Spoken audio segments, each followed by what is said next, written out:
Hello friends, मेरा नाम प्रताप मिस्त्री है। फिर से एक नए वीडियो में मैं आप लोगों का स्वागत करता हूँ। दोस्तों, आज के इस वीडियो में हम देखेंगे 2026 में अप्रैल 1 से जो नया अपडेट हुआ है पैन कार्ड में।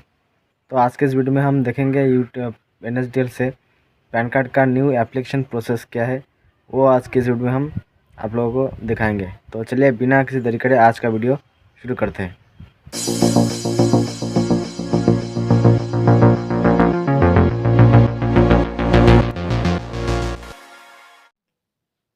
ओके फ्रेंड्स, तो सबसे पहले हम क्या करेंगे, कोई भी एक ब्राउज़र हम ओपन कर लेंगे। तो यहाँ पर हमें क्रोम ब्राउज़र ओपन कर लिया। ओपन करने के बाद हमारा जो CSC पोर्टल है उस पर हम लॉगिन करेंगे। यहाँ पर हमारा यूजर नेम और पासवर्ड डालेंगे। उसके बाद जो कैप्चा कोड शो हो रहा है वो कैप्चा कोड यहाँ पर हम डालेंगे। उसके बाद लॉगिन पर क्लिक करेंगे। लॉगिन पर जैसे आप क्लिक करेंगे, आप सक्सेसफुली आपका जो CSC ID है, CSC पोर्टल है, उस पर आप लॉगिन हो जाएंगे। यहाँ पर आने के बाद देखिए, सबसे पहले पैन कार्ड एप्लीकेशन में 97 रुपीज़ को पैसे कटता है। वो अमाउंट आपके CSC वॉलेट में अवेलेबल होना चाहिए। तो यहाँ पर मैं सबसे पहले हम वॉलेट चेक कर लेते हैं। देखिए यहाँ पर मेरा बैलेंस अवेलेबल है। उसके बाद सर्च वाला आइकन पर क्लिक करेंगे। फिर आप यहाँ पर सर्च करेंगे NSDL। जैसे आप NSDL सर्च करेंगे, NSDL टाइप करेंगे, आपके सामने NSDL पैन सर्विस का ऑप्शन शो हो गया। इस पर हम क्लिक करेंगे। उसके बाद लॉगिन विद डिजिटल सेवा कनेक्ट, इस पर हम क्लिक करेंगे। उसके बाद फिर से आपको यहाँ पर न्यू एप्लीकेशन, पैन कार्ड का न्यू एप्लीकेशन, इस वाले ऑप्शन पर क्लिक करेंगे। उसके बाद ऑनलाइन एप्लीकेशन मोड पे हम EKYC क्लिक सिलेक्ट करेंगे। उसके बाद एप्लीकेशन टाइप पे हम 49A फॉर्म 49A सिलेक्ट करेंगे। कैटेगरी में हम इंडिविजुअल करेंगे। और उसके बाद पैन टाइप पे आप फिजिकल पैन कार्ड और ई पैन कार्ड सिलेक्ट करेंगे। उसके बाद एप्लीकेंट के आधार कार्ड में जिस तरह से नेम है वो नेम यहाँ पर आप डालेंगे।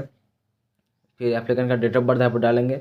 लेकिन फ्रेंड्स, पहले क्या होता था, जब हम पैन कार्ड अप्लाई करते थे, एप्लीकेंट के आधार कार्ड में जो भी डेट ऑफ बर्थ है वो यहाँ पर हम फिल करते थे। लेकिन अप्रैल 1 से रूल्स चेंज हो गया। आपको अलग से document, date of birth proof में डॉक्यूमेंट आपको अपलोड करना पड़ेगा। वो कौन कौन से डॉक्यूमेंट अपलोड कर सकते हैं as a document, date of birth proof, और स्क्रीन पे देख सकते हैं।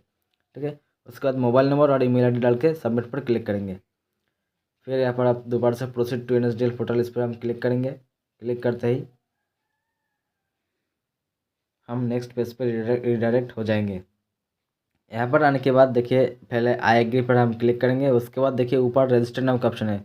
अगर आप फर्स्ट टाइम NSDL से पैन कार्ड अप्लाई करने जा रहे हैं तो आपको VLE को यहाँ पर रजिस्टर करना पड़ेगा। उसके लिए आप रजिस्टर नाउ वाले ऑप्शन पर ऊपर जो ऑप्शन शो रहा है उस पर आप क्लिक करेंगे। क्लिक करने के बाद आपका मोबाइल नंबर, शॉप एड्रेस वगैरह जो भी डिटेल्स मांग रहे हैं वो डिटेल्स भर के आप रजिस्टर करेंगे। रजिस्टर होने के बाद दोबारा से इसी पेज पे आपको रिटर्न आना है। आने के बाद दोबारा से यहाँ पर आपको जो already registered, please log in with registered mobile number पर नीचे जो बॉक्स है यहाँ पर आप मोबाइल नंबर डालेंगे जिस नंबर से आप रजिस्टर किए थे। उसके बाद सबमिट पर क्लिक करेंगे। सबमिट पर क्लिक करते ही आपके उसी मोबाइल नंबर पर, VL के मोबाइल नंबर पर एक OTP आएगा। उसी OTP को यहाँ पर आपको फिल करना पड़ेगा। तो मैंने यहाँ पे OTP आ चुका है मेरे मोबाइल पर।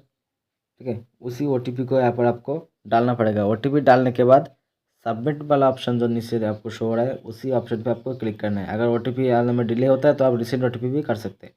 उसके बाद यहाँ पर हम आ गए। यहाँ पर आने के नेक्स्ट पेज पर आने के बाद एप्लीकेंट का आधार नंबर यहाँ पर आप डालेंगे। उसके बाद एप्लीकेंट का फर्स्ट नेम, मिडिल नेम है तो आप डाल सकते हैं, वरना इसे स्किप कर सकते हैं। उसके बाद एप्लीकेंट का लास्ट नेम यहाँ पर आप डालेंगे। फिर डेट ऑफ बर्थ आपने जो भी पहले डाले थे वो आपको शो हो जाएगा। उसके बाद आपको जेंडर सेलेक्ट करना है। ठीक है। मेल फीमेल जो भी आपको एप्लीकेंट का जेंडर सेलेक्ट करेंगे। उसके बाद इस वाले सर्कल पे आपको क्लिक करना है, डॉट पे। उसके बाद सबमिट पर क्लिक करेंगे। सबमिट पर क्लिक करते ही नेक्स्ट पेज पर आ जाएंगे। एप्लीकेशन इन्फॉर्मेशन में आपने जो भी पहले डाले थे वो आपको यहाँ पर शो हो जाएगा। ठीक है। तो यहाँ पर आपको कुछ नहीं करना है, सब ओनली चेक करना है। चेक करने के बाद नेक्स्ट पर क्लिक करेंगे। आपको अगर आपका सब कुछ सही है तो आप नेक्स्ट पर क्लिक करेंगे, गलत है तो प्रीवियस पर क्लिक करके आप एडिट कर सकते हैं। तो यहाँ पर हम नेक्स्ट करेंगे। नेक्स्ट उस पर आने के बाद यहाँ पर पेरेंट्स डिटेल डालना है। देखिए, अगर एप्लीकेंट का मदर और फादर दोनों हैं तो यहाँ पर आप नो करेंगे। और अगर आप यहाँ पर नो ऑप्शन को सिलेक्ट करते हैं तो नीचे आपका फादर्स नेम और मदर्स नेम दोनों जगह आपका एप्लीकेंट का माता और पिता दोनों का नेम डालना पड़ेगा। पहले क्या होता था, अगर हम अप्रैल 1 से पहले होगा क्या होता था, अगर जब हम यहाँ पर नो करते मतलब माता और पिता दोनों हैं एप्लीकेंट का, तो यहाँ पर ओनली फादर्स का नेम डालने से काम हो जाता था। लेकिन अभी ऐसा नहीं होगा। अप्रैल 1 के बाद से आपको मदर और फादर दोनों का नाम यहाँ पर डालना पड़ेगा। और अगर एप्लीकेंट का ओनली मदर है, फादर नहीं है, तो आपको येस करना है। याद रखिए, अगर माता पिता दोनों है तो आप नो करेंगे, नो करने के बाद माता और पिता दोनों का नेम यहाँ पर डालेंगे।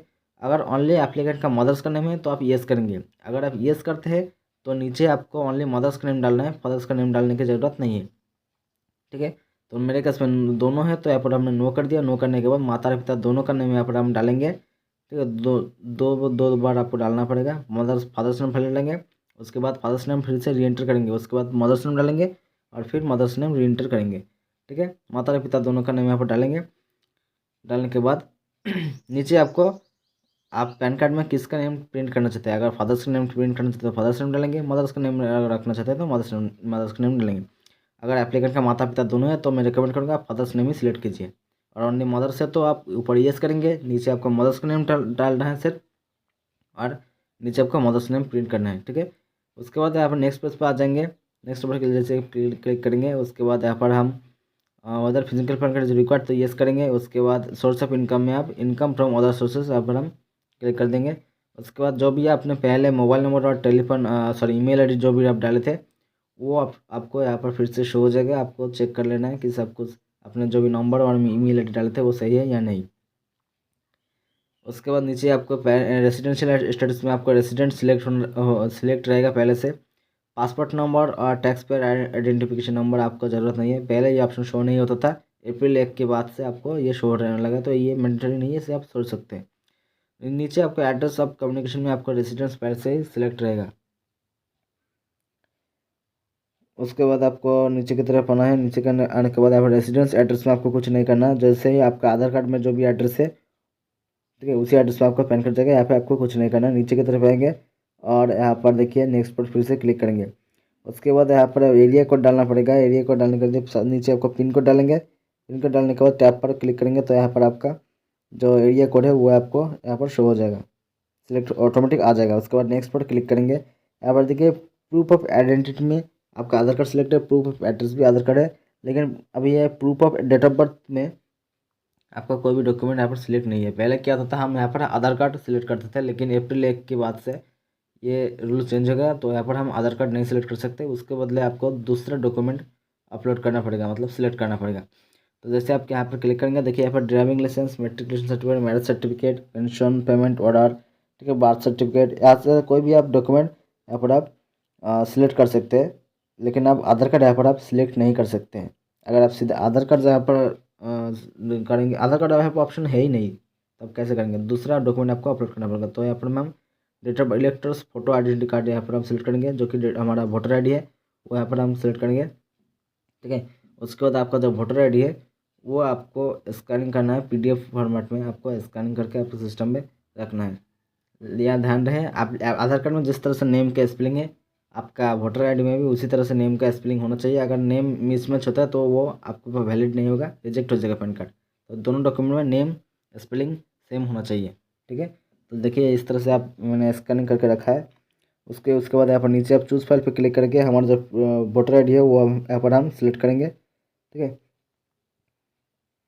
सिलेक्ट करने के बाद यहाँ पर हम अपलोड पर क्लिक करेंगे तो हमारा जो डॉक्यूमेंट है वो यहाँ पर डॉक्यूमेंट अपलोड सक्सेसफुली मैसेज भी शो होगा। उसके बाद नीचे आपका प्लेस का नेम डालेंगे, प्लेस कौन सा है, चाहे तो आप अपना विलेज नेम या फिर आपका पोस्ट ऑफिस का नेम भी यहाँ पर आप डाल सकते हैं। प्लेस नेम डालने के बाद नीचे आपका सबमिट वाले ऑप्शन पे क्लिक कर देना है।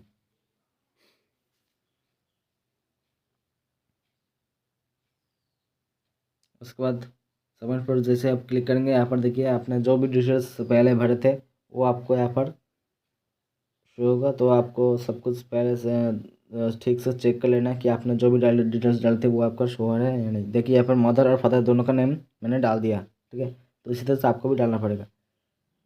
तो नीचे की तरफ आएंगे, यहाँ पर सब कुछ चेक मतलब सही है। अगर आपका कुछ गलत होता है तो नीचे आपका एडिट ऑप्शन है, उस पर आप एडिट पर क्लिक करके दोबारा से आप एडिट कर सकते हैं। तो मेरा यहाँ पर सब कुछ मैंने सही से डिटेल्स भरा है, तो यहाँ पर हम कन्फर्म पर क्लिक करेंगे। उसके बाद यहाँ पर देखिए ईकेसी ऑथेंटिकेशन में हम यहाँ पर ओटीपी पेस्ट कर रहे हैं। अगर आप चाहते हो बायोमेट्रिक भी कर सकते हैं, तो ओटीपी से ज़्यादा आसान होता है। ओटीपी जैसे आप क्लिक करेंगे, आपके आधार रजिस्टर्ड मोबाइल नंबर पर एक ओटीपी आएगा। उसी ओटीपी को आपको यहाँ पर फिल करेंगे। ठीक है, ओटीपी फिल करने के बाद नीचे आपका सबमिट वाला ऑप्शन जो दिख रहा है उसी ऑप्शन पे आपको क्लिक कर देना है। तो यहाँ पर मैंने ओटीपी डाल दिया। ओटीपी डालने के बाद सिंपली आप हम सबमिट पर क्लिक करेंगे। उसके बाद ई KYC ऑथेंटिकेशन सक्सेसफुली ओके करेंगे। दोबारा से आपको ई साइन ऑथेंटिकेशन करना है तो फिर से हम OTP करेंगे। अगर आप चाहे तो बायोमेट्रिक भी कर सकते हैं, ठीक है। तो OTP पे हमने जैसे ही सिलेक्ट कर दिया, नेक्स्ट पेज में हम ऑटोमेटिक रिडायरेक्ट हो जाएंगे। उसके बाद इस वाले बॉक्स पे क्लिक करेंगे और नीचे VID आधार पे आपका आधार नंबर, एप्लीकेंट का आधार नंबर यहाँ पर हम डालेंगे। आधार नंबर डालने के बाद सेंड OTP पर क्लिक करेंगे।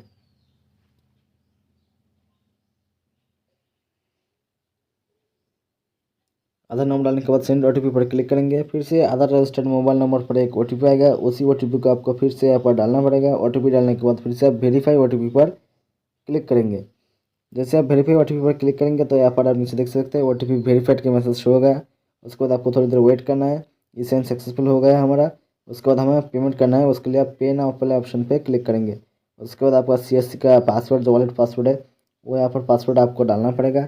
पासवर्ड डालने के बाद वैलिडेट करेंगे। ये तो आपको मालूम ही होगा कि कैसे करते हैं, ठीक है। उसके बाद फिर से आपका वॉलेट पिन, वही वॉलेट पिन डालेंगे। उसके बाद पे पर क्लिक करेंगे, वॉलेट से पैसा कट हो जाएगा। उसके बाद आपको यहाँ पर send successful now direct entity portal इस तरह का मैसेज होगा और यहाँ पर हमारा फॉर्म पैन कार्ड का एप्लीकेशन सक्सेसफुली सबमिट हो गया है। अभी आपको थोड़ी देर वेट करना है। आपने जो मेल ID डाले थे उसी मेल पे आपका जो एप्लीकेशन फॉर्म है, ठीक है, वो भी आपको मेल कर दीजिएगा। तुरंत ही आ जाता है ये, ठीक है। तो यहाँ पर हमारा वो वाला मेल यहाँ पर हम लॉगिन कर लिया।